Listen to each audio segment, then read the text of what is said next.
faffacane biyya ba'uun keenya eegaa tole wayyoo eegaa tole bineensotaaf illee irbaata taane maaloo irbaata taane akkas taane kunoo biyya baane biyya hambaa keessaa faffacane biyya hambaa keessaa faffacane biyya ba'uun keenya eegaa tole wayyoo eegaa tole bineensotaaf illee irbaata taane maaloo irbaata taane.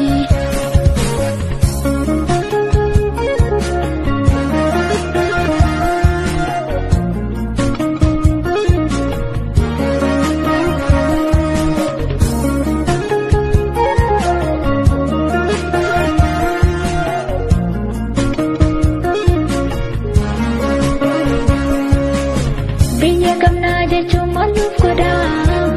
Biyya kamnaa jechuun maal nuuf godha? Ergan jira.